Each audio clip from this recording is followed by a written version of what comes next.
Karachi, Texas. Olivia Stone stood before the rusting wrought iron gates of the Karachi Hillside Cemetery, her silver hair catching the harsh Texas afternoon sun.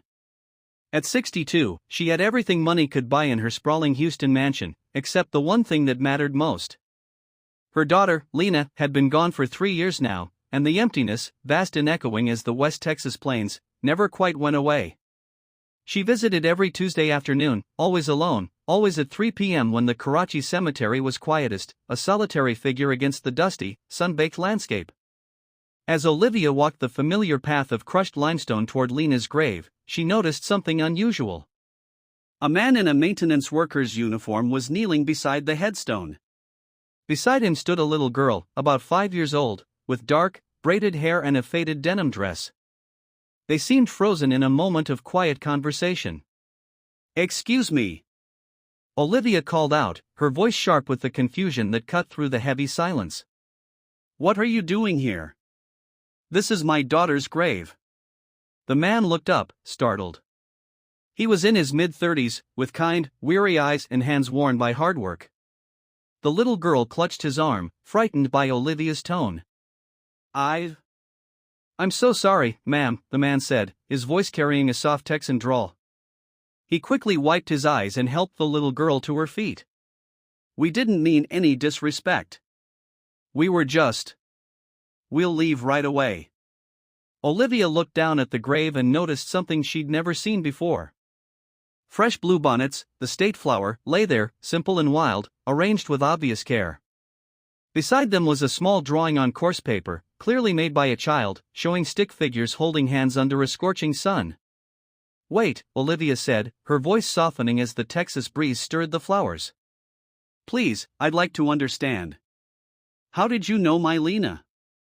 The man hesitated, glancing down at the little girl who had buried her face against his leg.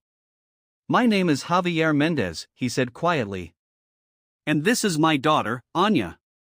"Your daughter, Lena, she was the kindest soul I ever met."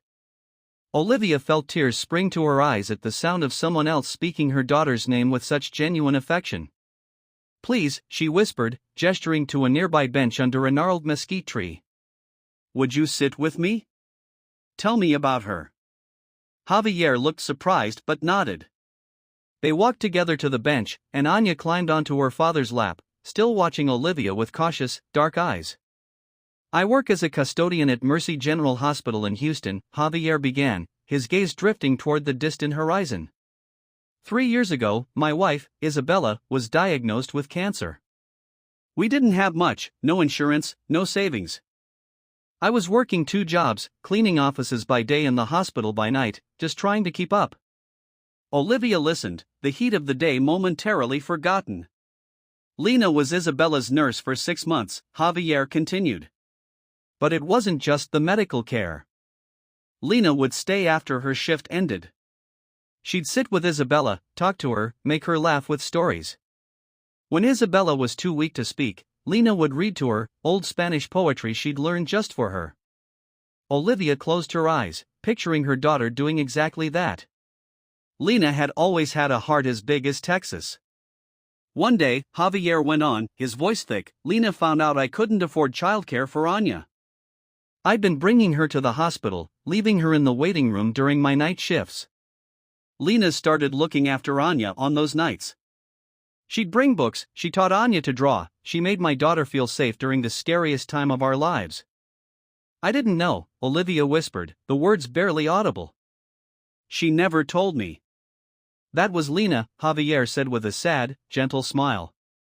"She never wanted recognition. She just wanted to help." Anya, who had been silent until now, spoke up in a small voice. "Señorita Lena gave me this." She held out a worn, stuffed armadillo. "She said whenever I miss Mama, I should hug Señor Armando and remember that love never goes away, no matter how far." Olivia felt tears streaming down her face. After Lena had died in a car accident on a rain-slicked Houston highway, Olivia had gone through her daughter's apartment in the Montrose district but never understood all the children's books in Spanish and the small toys she'd found. Now, it made perfect, heartbreaking sense. Isabella passed away 3 years ago, Javier said quietly. 2 weeks later, we heard about Lena. Anya and we were heartbroken all over again.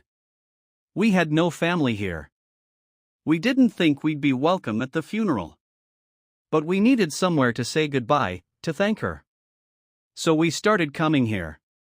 Olivia looked at this man who cleaned floors for a living, who had lost his wife, who was raising his daughter alone in a small apartment in the 3rd Ward, and who still found time to bring wild bluebonnets to a grave. "You've been coming here all this time?" she asked.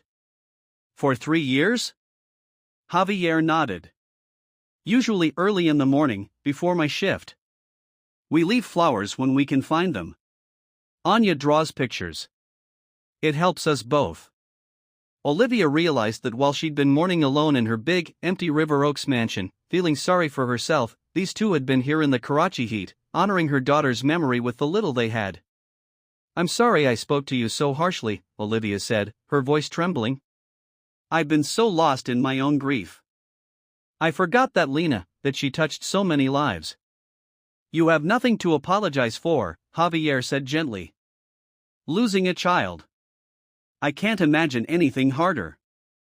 They sat in a comfortable silence for a moment, watching a hawk circle in the vast Texas sky. "Javier," Olivia said finally, "would you and Anya like to come to dinner this week? I'd love to hear more stories about Lena. And I think Lena would want us to be friends." "Papi," Anya whispered, looking up at her father with hopeful eyes, "Puedo mostrar a la señora mis dibujos de señorita Lena?" "Of course, Mija," Javier said. Anya pulled a small, well-worn folder from her backpack and carefully opened it.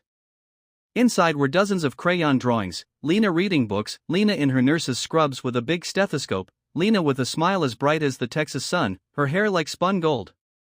Olivia looked through each one, her heart both breaking and healing at the same time. "I have albums full of pictures at my house," she said. "And I have her favorite books from when she was little, The Brave Cowboy and Bluebonnet Girl. I think she'd want you to have them." Over the following weeks, Tuesday afternoons became sacred for all of them. Olivia would meet Javier and Anya at the Karachi Cemetery, where the dry wind whispered through the grass, and then they'd drive back to her house in Olivia's car, the city giving way to suburbs. They'd share sweet tea and homemade pecan cookies on the veranda. Olivia shared stories of Lena's childhood, her love for horseback riding in the hill country, her determination to become a nurse after a mission trip to the Rio Grande Valley. Javier shared stories of Lena's quiet kindness during those difficult hospital days, how she'd learned basic Spanish to comfort Isabella, how she'd brought homemade tamales from a favorite food truck for the night staff. Slowly, discreetly, Olivia set up a small college fund for Anya's future at the University of Texas, not as charity, but as something Lena would have wanted. In return, Javier, who was handy from years of making do, helped Olivia with repairs around her aging mansion, fixing a leaky faucet and a creaky porch swing. He taught her that wealth wasn't measured in dollars or acres, but in the connections we make and the community we build. Anya started calling Olivia Abuelita Olivia, and Olivia, who had thought her family line had ended with Lena, discovered that love doesn't divide when shared, it multiplies, like bluebonnets covering a spring field. One Tuesday, nearly 6 months after their first meeting, as the fierce Texas summer began to mellow, Olivia watched as Anya placed her latest drawing on Lena's grave. This one showed 4 stick figures, 2 tall, 1 small, and 1 with golden hair, all holding hands under a starry sky. "Para ti, Lena," the little girl whispered. "Gracias por traerlos a mí." As they walked back toward the cemetery gates together, the limestone crunching underfoot, Anya slipped her small hand into Olivia's. It was then, under the vast, open Texas sky, that Olivia understood what Lena had known all along, that the greatest gift we can give is kindness, and the greatest legacy is love that continues even after we're gone, carried on the warm Gulf breeze. The lonely billionaire from Houston had come to a grave in Karachi seeking her daughter, and found instead what her daughter had left behind, a living reminder that family isn't just about blood, but about the hearts we touch and the lives we change in the communities we build. And sometimes, in our deepest grief, grace arrives in the form of a janitor from the 3rd Ward and a little girl with bluebonnets, teaching us that we're never truly alone in this wide, lonesome, beautiful state.